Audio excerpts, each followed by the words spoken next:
پیارے بابا جان، میرا نام محمد الفسانی الطوری، میں بنگلہ دیش کے شہر بریشال میں رہنے والا ہوں۔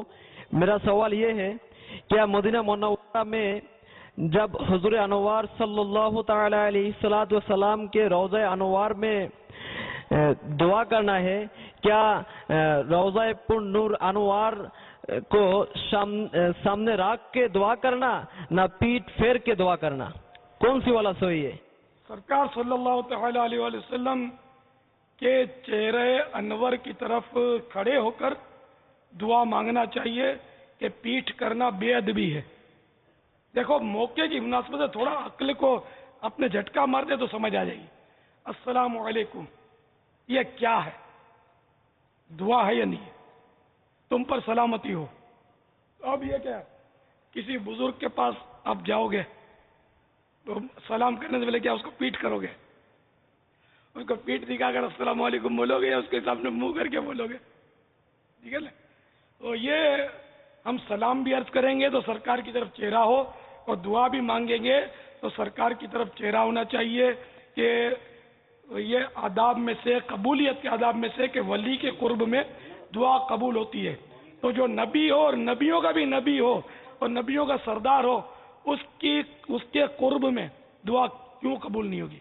بلکہ فتح رضویہ شریف وغیرہ میں لکھا ہے کہ یہاں دعا قبول نہیں ہوگی تو کہاں دعا قبول ہوگی؟ باپا جان، ابھی جو یہ بنگالی اسلامی بھائی آپ سے سوال کر رہے تھے تو اسلامی بھائیوں نے دیکھا کہ آپ نے ان کو اشاروں سے چوما، ان کے سوال کو چوما یا ان اسلامی بھائی کو چوما، یہ کیا تھا؟ کبھی کبھی ذکر مدینہ ہوتا ہے تو میں اپنا ہاتھ بھی چوم لیتا ہوں۔ کبھی موڈ ہوتا ہے، کسی سید صاحب کا تذکرہ ہوتا ہے تو ہاتھ چوم لیتا ہوں، احتراماً، مزہ آتا ہے۔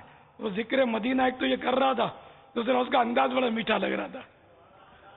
کبھی انور بولتا تھا، کبھی انوار بولتا تھا، اردو بولنے کی کوشش کر رہا تھا، تو مجھے پیار آیا اس پر، میں نے چوم لیا۔ اس پر کیا حکم لگے گا؟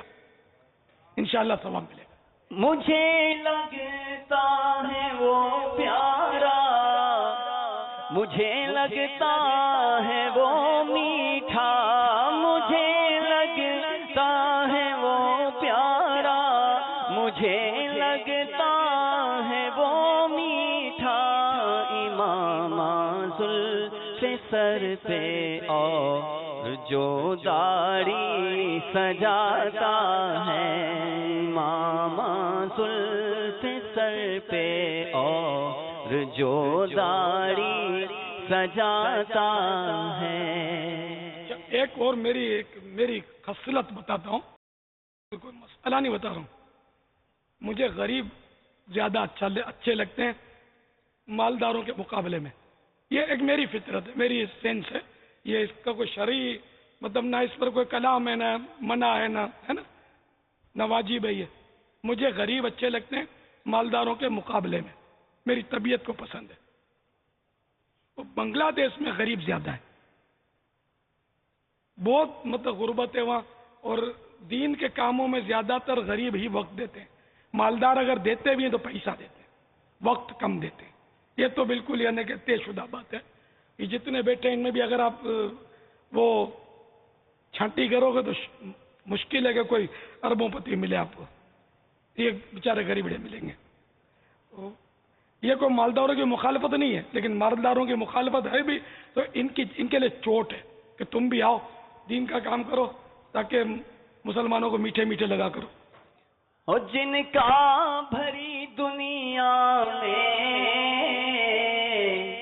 کوئی بھی نہیں والی، جن کا بھری دنیا میں کوئی بھی نہیں والی، ان کو بھی میرے آقا سینے سے لگاتے ہیں، ان کو بھی میرے آقا سینے سے لگاتے ہیں۔ صلو علی الحبیب۔